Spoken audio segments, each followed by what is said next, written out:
এই উপকরণ দিয়ে চুলে একবার হেনা করে দেখো, মানে কি রেজাল্ট পাবে সেটা তোমরা নিজেরাই আমাকে কমেন্ট করে জানাবে যে খুব উপকৃত হয়েছি।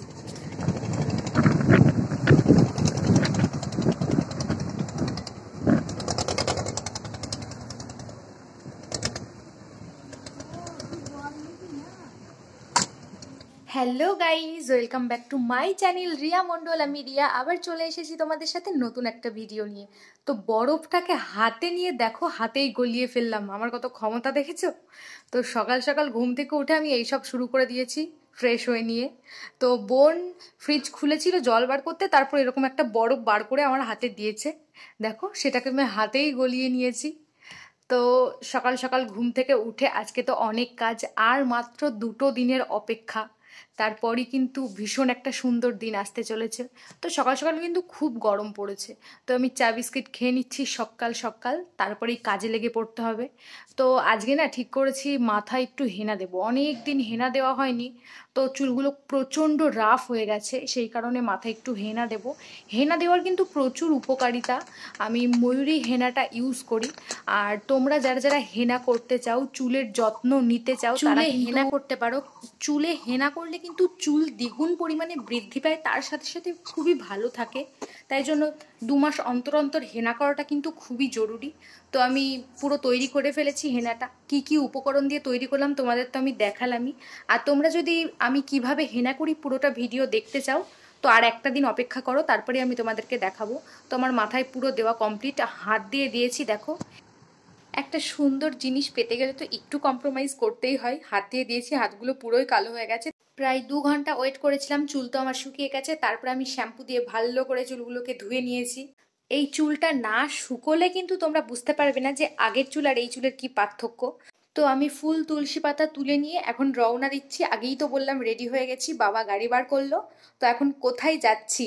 যাচ্ছি হচ্ছে গঙ্গা স্নান করতে। তো আমরা বেরিয়ে পড়েছি বাড়ি থেকে, আর গঙ্গা স্নান করতে যাচ্ছি। এটা হচ্ছে আমাদের হাই রোড, জানো তো?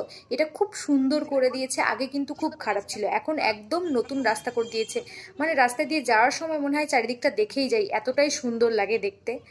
আর গঙ্গা স্নান করতে যাচ্ছি, তার কিন্তু একটা বিশেষ কারণ রয়েছে। সেই কারণটা হচ্ছে আমার বাড়ির অনুষ্ঠানটাই। তো চলে এসেছি দেখো গঙ্গা স্নান করতে। এটা হচ্ছে নবদ্বীপ ঘাট। তো এখানকার বাস স্ট্যান্ডে বাবা গাড়িটা পার্ক করে নেবে, তারপর এখান থেকে আমরা হেঁটে হেঁটে চলে যাব একদম ঘাটের কাছে। সেখান থেকে নৌকা পার হয়ে যাব ওপারে। এই যে দেখো, এখান থেকে নৌকায় উঠবো।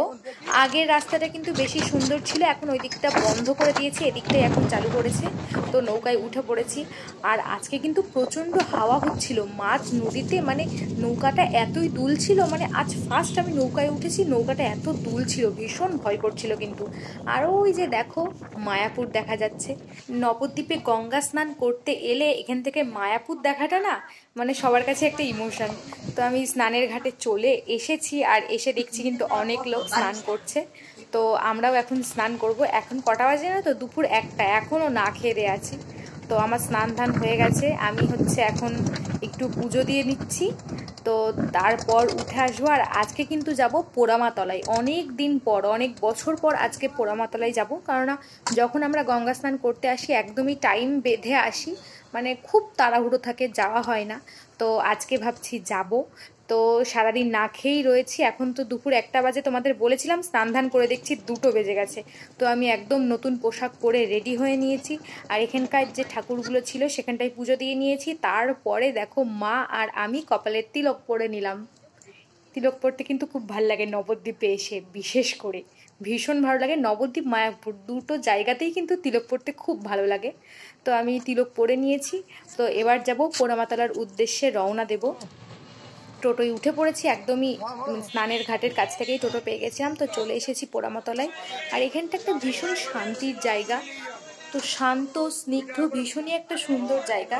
তো এখানকার দোকান থেকে মা হচ্ছে পুজোর ডালাটা কিনে নিল, তারপরে পুজো দিতে চলে এসেছি আমরা মা পোড়া মায়ের কাছে। তো এখানটায় পুজো দিচ্ছি, বোন ভিডিও করে দিচ্ছিল। পুজো দেওয়া শেষ করে আবার টোটোয় উঠে পড়েছি, এবার ফেরার পালা। তো ফেরার আগে একটা বিশেষ জিনিস কেনার আছে, সেটা হচ্ছে কাঠের মালা। আমার কিন্তু বেশ কিছুদিন ধরে খুবই কাঠের মালা পরার ইচ্ছা হচ্ছে। তো আমরা নবদ্বীপে গঙ্গা স্নান করতে আসার সময় কিনবো, সেটা আগে থেকে ঠিক ছিল। কাঠের মালা কেনা হলো, তারপরে মা কিনে নিল একটা চামচ, তারপরে কিনলাম আমার সব থেকে প্রিয় ফল তালশাঁস। অনেকগুলো তালশাঁস কিনেছি। তো তালশাঁস কেনার পরে একদম নৌকায় উঠে পড়েছি, ওপারে যেতে হবে। আর তারপরে সারাদিন কিচ্ছু খাওয়া হয়নি, একটা 7 আপ কিনলাম, দুটো কেক কিনলাম, তালশাঁস তো রয়েছেই। আর বাসি পেটে তো তালশাঁস খাওয়া যাবে না, সেই কারণে কেকটা খেয়ে নিলাম, তারপরে তালশাঁস খাচ্ছি। আর ওয়েট করে থাকতে পারছি না, আমার প্রিয় ফল এটা। তারপরে বাবা নিয়ে এসছে লাল দই। নবদ্বীপ আসবো আর নবদ্বীপের লাল দই খাবো না, সেটা তো হতেই পারে না। তারপর বাড়ির দিকে রওনা দিয়ে দিয়েছি। এখান থেকে বাড়ি যেতে আমাদের খুব বেশি সময় কিন্তু লাগে না, ওই 20 থেকে 25 মিনিট সময় লাগে। তো বাড়ি চলে এসেছি। বাড়ি এসেই খাবার খেতে বসে পড়েছি। সারাদিন যেহেতু ভাত খাওয়া হয়নি, আজকে মেনুতে ছিল ভেন্ডি ভাজা, পটল ভাজা, লেবু, ডাল, সজনে ডাঁটা, সর্ষে বাটা, আর ছিল চাটনি। তো সারাদিন কিছু খাওয়া হয়নি, তাড়াতাড়ি খেয়ে নিলাম। আজকে তো নিরামিষ, মানে গঙ্গা স্নান করে এসে থেকেই তো নিরামিষ খাওয়া চলবে। তারপরে সেই তখন খেয়েছিলাম তালশাঁস, বাড়ি এসে খাবার দাবার খেয়ে একটু ঘুমিয়েছিলাম, তারপরে আবার তালশাঁস নিয়ে বসেছি। মানে আমি একাই এত তালশাঁস খেয়েছিলাম, আমার ভীষণই শরীর খারাপ করছিল। মানে আমি এডিটটা তো পরে করছি, তাই জন্য তোমাদের বলতে পারছি, ভীষণই শরীর খারাপ হয়েছিল কিন্তু আমার প্রচুর তালশাঁস খেয়ে। মানে এত লোভ লাগছিল, সবই তালশাঁস আমি প্রায় খেয়ে ফেলেছিলাম। তো তালশাঁসটাকে আমি ছাড়িয়ে নেব।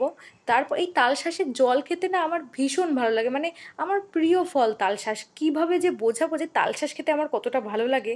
তো আমি তালশাঁসটাকে খুব ভালো করে ছাড়িয়ে নিচ্ছি, চাকু দিয়ে ছাড়িয়ে নিচ্ছি। আবার কোনো কোনো সময় চাকু না পেলে আমি দাঁত দিয়েও ছাড়িয়ে নিই, কিচ্ছু বলা যায় না। তোমাদের কার কার আমার মতন এইরকম তালশাঁস খেতে ভালো লাগে অবশ্যই আমাকে কমেন্ট করে জানিও। তো পুরোটা ছাড়ানো হয়ে গেছে, এখন খাচ্ছি, আহা মানে স্বর্গসুখ। তো ভিডিওটা ভালো লাগলে লাইক, কমেন্ট, শেয়ার এবং সাবস্ক্রাইব করে দিও। বাই।